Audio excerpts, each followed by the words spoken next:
월급만 그대로고 나머지는 다 오르는 세상. 과연 이번 주 장바구니 물가는 어떨까요? 금주의 물가 정보.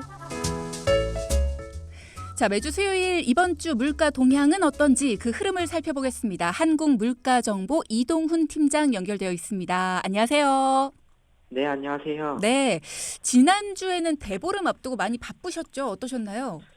네, 아무래도 5대 명절 중 2개가 연초에 있다 보니까 바쁘게 보내게 됐습니다. 그렇죠. 지난주 물가정보에서 채소값, 과일값 여전히 상승세다 뭐 이런 얘기 해주셨는데 대보름을 지낸 이번 주는 전통시장 분위기 어땠습니까?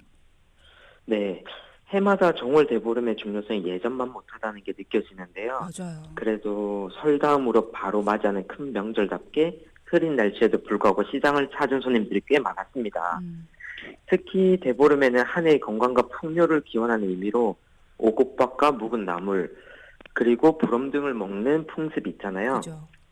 최근엔 오곡밥이나 나물 반찬 만들기가 번거로워서 그것보다는 대신에 쉽게 먹을 수 있는 밤, 땅콩, 호두 등과 같은 불엄만 즐기는 경우가 많다는데 그중에서도 특히 세계 10대 슈퍼푸드로 선정되어 있는 호두는 건강에 좋다고 많이 알려져 있어서 인기가 꾸준했습니다. 네, 보니까 뭐 견과류 판매하는 곳들 굉장히 많더라고요. 요즘에 날씨가 바람이 불 때도 있지만 그래도 기온이 꽤 많이 올라서 봄인가 싶을 정도인데 지난 시간에는 채소류가 특히 날씨와 시기에 영향을 많이 받는다 뭐 이런 얘기 해주셨잖아요. 네네. 날이 많이 따뜻해졌는데 채소류는 가격이 어떤가요? 네, 채소류는 특히 날씨, 즉 기온이나 일조량 같은 부분에 영향을 많이 받는데요. 네. 먼저 날이 따뜻해지면서 생육 환경이 전보다 좋아진 청양고추가 한 근에 10,000원에서 8,000원으로 내렸습니다. 하지만 청양고추는 요즘 흐린 날씨가 반복되면서 일조량이 부족해 아직은 높은 가격이라 볼 수 있고요. 네. 그리고 이어서 미나리나 쪽파도 1kg에 12,000원 하던 것이 공급량이 풍부해지면서 각각 9,000원, 10,000원으로 내렸습니다. 하지만 오히려 가격이 오른 품목들도 있었습니다. 가격이 오른 품목도 있다고요? 듣기 전에 벌써부터 떨리는데 얼마 전에 대파 한 단 사는데도 되게 비싸더라고요. 가장 눈에 띄는 품목은 어떤 건가요? 네, 배추라고 볼 수 있는데 배추. 네네. 한 포기에 4,000원에서 5,000원으로 올랐습니다. 얼마 전 설 대목에 대부분의 채소로 가격이 올랐었잖아요. 네네. 근데 그때 가격이 오르지 않은 몇 안 되는 효자 품목 중 하나였는데 오히려 설이 끝난 지금은 이례적으로 가격이 오른 겁니다. 평년과 비교해봤을 때도 보통 1, 2월 평균 3,000원 정도인 걸 감안하면 겨우내 높은 가격대를 형성하고 있었는데요. 네. 최근 잦은 복설과 한파로 인한 작황부진으로 생산량이 감소해서 공급량이 줄어든 것이 한 차례 더 가격을 끌어올린 원인으로 분석되고 있습니다. 배추 가격이 오른 거는 조금 아쉽다는 생각은 들지만 그래도 채소류 가격이 대체로 조금씩은 좀 떨어지고 있구나라는 생각이 드는데 과일값은 어떻습니까? 네, 평소 같으면 성수품 수요가 줄어든 설 연휴 이후에는 가격이 크게 떨어지거든요. 네네.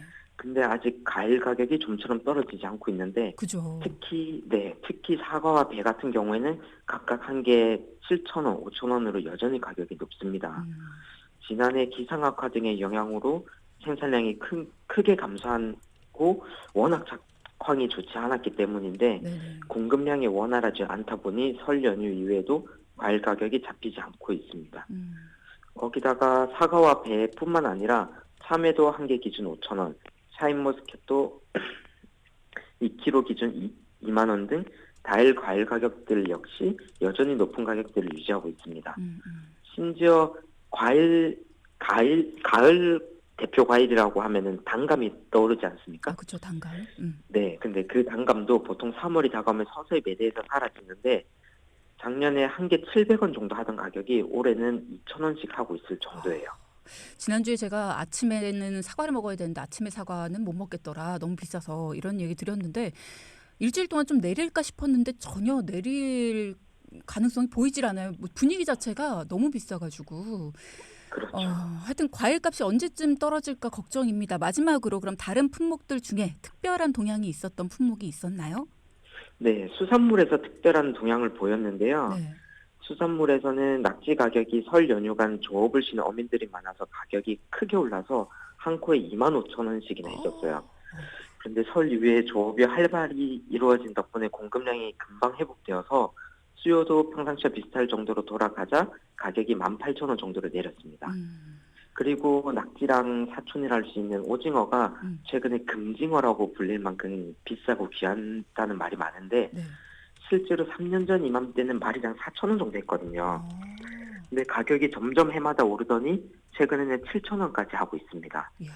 이렇게 오징어 가격이 계속 오른 이유는 뭐 유가 상승이나 이런 이유로 생산 비용이 증가한 것도 있지만 주로 오징어가 서식하는 우리 동해안의 겨울철 수온이 오르면서 오징어가 살기 좋은 수온을 찾아 점차 북상하고 있고요. 네. 그래서 우리 동해안에서 잘 잡히지 않아서 어획량이 꾸준히 감소했기 때문입니다. 그렇군요. 자, 오늘 뭐 오르고 있는 여러 가지 품목들 또 가격이 약간 내려간 여러 품목들까지도 정리를 해주셨습니다.